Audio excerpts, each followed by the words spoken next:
Itago niyo na lamang po ako sa pangalang Kulit. Noong ako po ay bata pa, talagang walang hapon, Sir Red, na kami po ay naglalaro sa labas ng bahay, katulad na lamang ng tumbang preso, patintero, taguan at iba pang mga laro na nauso noong mga 90s. Nung time na nangyari ang kababalaghan na ito, Sir Red, katatapos lamang po namin maglaro sa labas ng bahay. So dahil tinawag na rin po kami nung gabing iyon, so kanya-kanya na rin po kami ng uwian at naghiwa-hiwalay na kaming magkakalaro. So ako, dumiretso na rin sa bahay, pero sa kusina talaga ang una kong tinungo para uminom ng tubig dahil sobrang uhaw na talaga ako noon. Hanggang sa nadatnan ko si lola ko na nagwawali sa kusina. Tumingin sa akin si lola at napagalitan pa nga ako. Ganito yung eksaktong sabi niya. "Ikaw na bata ka ha, maghapon ka na sa labas. Laro ka ng laro. Yung damit mo parang basahan na. Palibhasa hindi kasi ikaw ang naglalaba." Maririin ang bawat salitang iyon ni lola noon, Sir Red, habang ako naman ay parang hindi na mainom yung tubig sa baso. Natatakot din kasi ako noon, Sir Red, at baka hampasin pa niya ako ng walis na hawak-hawak niya. Pero sa kaigihan ay hindi naman. Pero hindi pa ako tapos uminom ng tubig nun. Natapos din akong sermonan ng aking lola nang bigla pong nagpatay sindi ang ilaw sa kusina. Nagkatinginan kami ni lola kasi nadinig din talaga namin, Sir Red, yung pagtunog o pag-click ng pindutan ng ilaw. So ibig sabihin, meron pong pumindot sa pindutan. Pero ang nakakapagtaka, paano mangyayari ito kung kami lamang naroroon na dalawa? Hanggang sa sinabi na lamang ni lola sa akin na wag daw akong tatakbo. Nagsalita ulit si lola pero hindi na po sa akin nakatingin. Para bang may kinakausap siya sa buong paligid ng kusina at ang sabi, wag daw kaming tatakutin. Hanggang sa bigla na lamang nangunot ang aking noo dahil may binanggit po siyang pangalan at alam ko na ito yung ngalan ng kapatid niya na kamamatay pa lamang. Naging misteryo para sa akin din ito, Sir Red, sapagkat matapos niyang pakiusapan ang masasabing kaluluwa ng kapatid niyang kamamatay pa lamang, natigil po yung pagpapatay sindi ng ilaw, pero may mas nakakatakot pa palang mangyayari. Nakatalikod kami ni lola sa pwesto ng lamesa doon sa mismong kinakainan namin. Nadinig namin na gumalaw ng kusa ang kutsara na nakalagay sa lamesa. So dahan-dahan kaming lumingon. Pero Sir Red, natakot kami talaga ni lola nang mamataan namin ang kapatid ni lola kong kamamatay lang na naroroon sa harapan ng lamesang kainan. Nakaupo siya at nakayuko. Yung suot-suot niya, Sir Red, ay siyang suot din niya nung ibinurol ito. Natatawa man ako sa tuwing naaalala ko ito, lalo na sa punto na wag daw akong tatakbo nung unang may nagparamdam sa amin, pero si lola naman ang naunang tumakbo papalabas ng bahay. Hindi ko rin po malilimutan ang isa pa sa mga naranasan ko. Nung time naman na ito, dalawa lang kaming magkapatid. Yung kuya ko at ako. Umulan po noon kaya hindi kami nakapaglaro sa labas. Kaya naisipan na lamang namin na maglaro pa rin ng tagu-taguan, magbato-bato, pick at kung ano-ano pa na pwedeng gawin sa loob ng bahay. So ang una, nagbato-bato pick kami kung sino yung talo siya yung magiging taya. So natalo si kuya, kaya ako yung magtatago. Yung bahay po kasi namin ay 2 palapag. Naisip ko na magtago na kaya tumakbo ako sa itaas habang nagbibilang pa lamang si kuya. Naisipan kong magtago sa loob ng aparador na malaki. Doon kasi mas kasya ako. Pero hindi na po natuloy ang laro naming iyon sapagkat naunahan na naman ako ng takot. Paano ba naman kasi, Sir Red? Nang buksan ko na po yung malaking aparador kung saan sana ako magtatago, nakita ko po doon yung kapatid ni lola ko na kamamatay pa lamang. Ang lalaki ng mga mata niya at para bang nakatingin sa akin na nagpapahiwatig na wag akong magtatago doon. Tumakbo talaga ako pababa hanggang sa namali nga po ang aking pagkakatapak sa mga baitang kaya ako po ay napilayan dahil sa pagkakahulog sa hagdanan. Tinawanan na lamang po ako ng kuya ko nang makita ako pero hindi ko po ikwento sa kanya ang nangyari.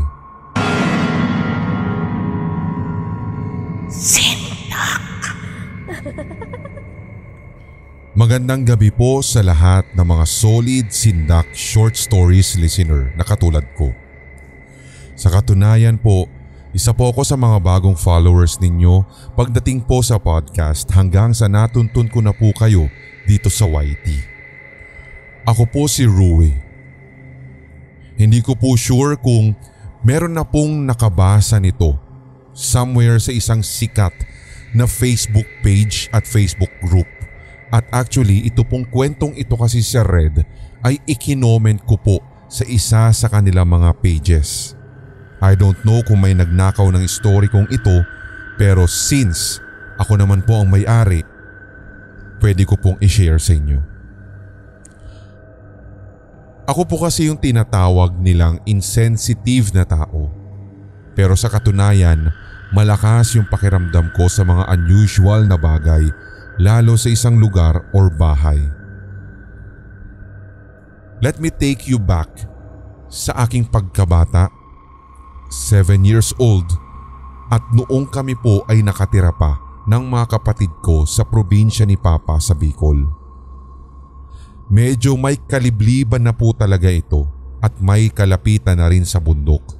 So basically, provincial levels at nung time na nangyari ito, hindi pa po ganoon karami yung mga bahay. Magkakahiwa-hiwalay pa po halos ang mga ito. Kapag po nasa probinsya, nakaugalian na yung kada lupain ay meron talaga nagmamay-ari at ang kanilang common na ipinapatanim ay nyog. Yung bahay po na iyon ng lola ko noon ay napapalibutan ng nyogan at kapag time na nag-aani po ng nyog, yung may-ari ng lupa ay nag-i-stay po doon sa ginagawa nilang maliit na kubo-kubo. Ganun po yung naging setup at meron din pong sariling kubo yung mga nag-aani. So kapag time na nga ng koprahan, doon din sila natutulog. Isang tanghali po iyon ng Biyernes. Nang magbilin daw po yung may-ari na tawagin na lamang nating Tatay Juan, kina lola at tita na sunduin daw siya sa kubo niya dahil makikitulog daw siya sa bahay namin. Pero dahil may emergency noon, umalis po si lola kaya hindi po nasabihan yung may-ari. Hanggang sa magsi-7 na po iyon ng gabi at nagtataka po kami kung bakit wala pa po yung may-ari ng lupa. Kaya ang ginawa po ni tita, nagtungo siya sa maliit na kubo na pinagtutulugan ng mga nag-aani kasi baka daw nahihiyang pumunta doon yung may-ari. Wala po kaming flashlight nung time na iyon sapagkat dinala ni lola sa kanilang pinuntahan kaya tanging sulo na gawa po sa pinulupot na tuyo na dahong nyog ito pong aming sinindihan. May ekstrang gasera din po kami na nilalagyan ng gas sa bote ng gin at yun din ang nagsilbing liwanag. So nagready na nga po kami. Ako, yung kapatid kong lalaki at saka si tita. Sinindihan na namin yung sulo at naglakad.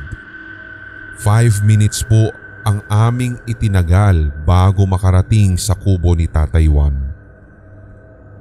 Nang makarating nga po kami doon, bigla pong lumakas ang ihip ng hangin, dahilan para mamatay yung sulo na daladala namin, maging yung gasera. Kamalas-malasan din at nalimutan pa ni tita na dalhin yung aming lighter. So bago po natin tuluyang puntahan yung susunod na naganap, konting visualization lamang po para sa location. Yung kubo niya po ay may malaking mangga sa harapan. Ito po'y makikita sa mismong harapan ng daraanan patungo sa kubo, habang meron pong kaimito sa left side nito. Marami din pong mga matatandang mangga at may mangilan-ngilan pong puno ng pili na nakapalibot pa. Bukod pa doon yung mga nyuga na nagtatayugan. Sa likod po ay merong pili na tree at mga 10 steps mula sa kubo ay yung kaimito, which is sa may daraanan na. So yung ilaw o yung liwanag po na nanggagaling sa buwan, yun po ang tanging nagsilbing liwanag namin nang mamatayan kami ng mga ilaw sa sulo. Pero dahil napapalibutan po ng mga kapunuan, medyo may kadiliman pa rin naman sa bahagi ng kubo. Kumpara sa daraanan mismo na kitang-kita pa namin. So pagdating namin doon, nag-umpisa na po kaming tawagin si Tatay Juan. Ang unang tumawag ay si tita ko. 2 times po niya siyang tinawag pero walang sumasagot. Kaya ako ay tumulong na rin at tinawag na rin si Tatay Juan. Malinaw-linaw pa naman po yung mata ko nung time na iyon. At talagang kahit sa kadiliman nun ay may naaaninagan ako kahit papaano sa kubo. Doon kasi sa labas ng pintuan ay meron pong lutoang kahoy. Sa nakikita ko nung time na ito, Sir Red, hindi ako pwedeng magkamali na may umuusok doon. Isang indikasyon na meron pong taong gising. So tinawag po ulit namin si Tatay Juan.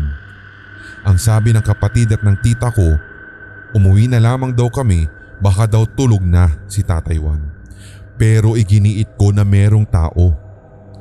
Doon kasi sa mismong lutuan na iyon ay meron din akong nakitang anino po na nakatayo at naninigarilyo siya base sa nakikita kong maliit na pula na syempre ay yung upos sa tuwing hinihit-hit ito.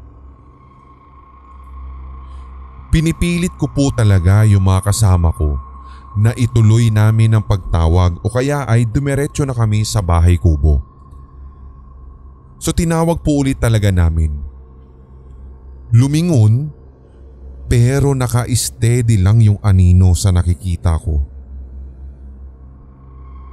Bigla na lamang ding nag-aya yung tita ko na umuwi na lamang tapos nagmamadali na po siya. So dahil wala na kaming kasamang nakatatanda, sumunod na rin po kami pero kapansin-pansin na lakad-takbo ang ginagawa niya. So ganun na rin po yung ginawa namin ng aking kapatid. Hanggang sa sumapit ang kinabukasan. Nakita po namin si Tatay Juan. Tinanong po namin siya kung hindi ba niya naririnig yung pagtawag namin kagabi. Ang sabi niya, sa koprahan daw po siya natulog at nagbantay. Maaga nga daw po siyang umalis doon sa kubo at sorry nga daw dahil hindi na daw po niya nasabi sa amin. Makaraan ko pong madinig iyon mismo kay Tatay Juan para po akong binuhusan ng malamig na tubig.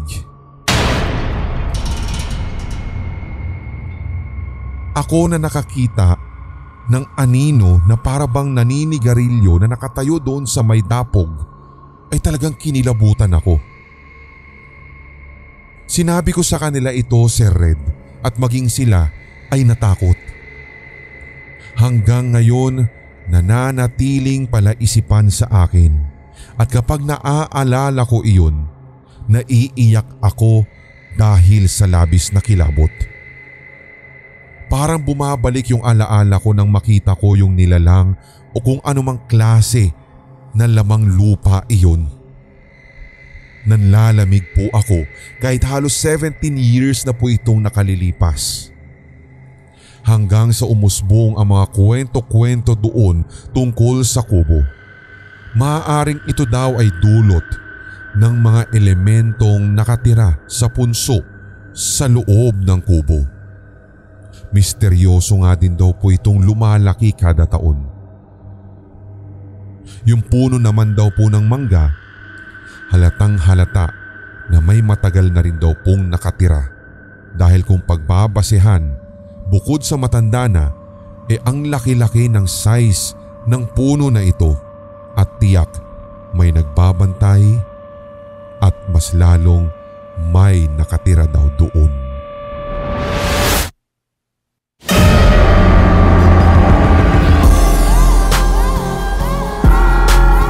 At inyong napakinggan ang tampok na one-shot Tagalog horror story.